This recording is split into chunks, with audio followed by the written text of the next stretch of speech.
ეს ისტორია მხოლოდ ლეგენდარულ სპორტსმენს არ ეხება. ეს ისტორია საკუთარი თავის აგურ-აგურ შენებას ეხება. როგორ უნდა ააწყოს საკუთარი თავი, როგორც ლეგოს სათამაშო იმისთვის, რომ გახედნო წარმატება. წარმოიდგინეთ, ახალგაზრდა მოთამაშე, დაბადებული ვუნდერკინდად, რომელიც საკუთარი ბედის გზაჯვარედინზე დგას. მასთან ურთიერთობას ორი უზარმაზარი სპორტული ინვენტარის მწარმოებელი კომპანია უგულებელყოფს. მაგრამ იმდროინდელი მომცრო ზომის, მაგრამ უტიფარი აუთსაიდერი კომპანია ამ ბიჭში შეამჩნევს იმას, რაც ხვების მხედველობის მიღმა დარჩა. ისინი სთავაზობენ მას თანამშრომლობას ისეთი პირობებით, რომელიც მომავალში აბსოლუტურად შეცვლის სპორტული მარკეტინგის გაგებას. ყოველი გაყიდული სპორტული ფეხსაცვლიდან წილის მიღება.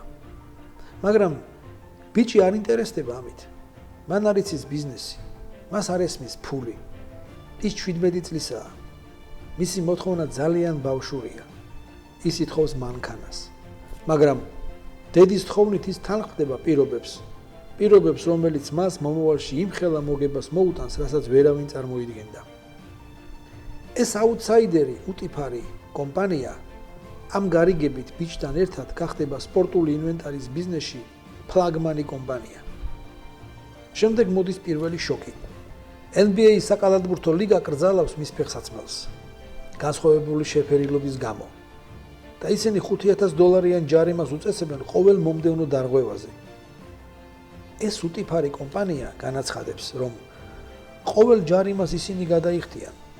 ბიჭი კი ითამაშებს იმ ფეხსაცმლით, რომელიც ჩვენ მისთვის შევქმნით. უკან დახევის ნაცვლად ეს ნაბიჯი ტალღისებურ აჟიოტაჟს იწვევს გულშემატკივრებში. თითქოს ჩვეულებრივი სპორტული ფეხსაცმელი აჯანყების სიმბოლოდ იქცევა. წარმოიდგინეთ, პირველ წელს გაყიდვების მაჩვენებელი $130 მილიონ აღწევს. მაშინ, როდესაც კომპანია მომდევნო 4 წლის განმავლობაში მხოლოდ 3 მილიონის მოცულობის გაყიდვებს ვარაუდობდა. ეს ნებისმიერ ოპტიმისტურ მოლოდინს აჭარბებს. ბიჭი მხოლოდ კალათბურთს არ თამაშობს, ის რევოლუციას ახდენს და აი ყველაზე მნიშვნელოვანი, ის ცვლის სამყაროს წარმოდგენას სიდიადის, გუნდური მუშაობისა და იმის შესახებ, თუ რისი მიღწევა შეუძლია ერთ ადამიანს. და ეს არის ძალიან საინტერესო ისტორია, რომელიც მე თქვენ ამ პოდკასტში უნდა მოგიყვეთ. დაგაინტერესათ? მაშინ იხელთეთ ფინჯანი ყავა და დავიწყოთ მოგზაურობა. უსმინე ჯაბას პოდკასტს. ის შენს ბევრს გასწავლის. სრული პოდკასტის მოსასმენად ლინკი იხილეთ პირველ კომენტარში.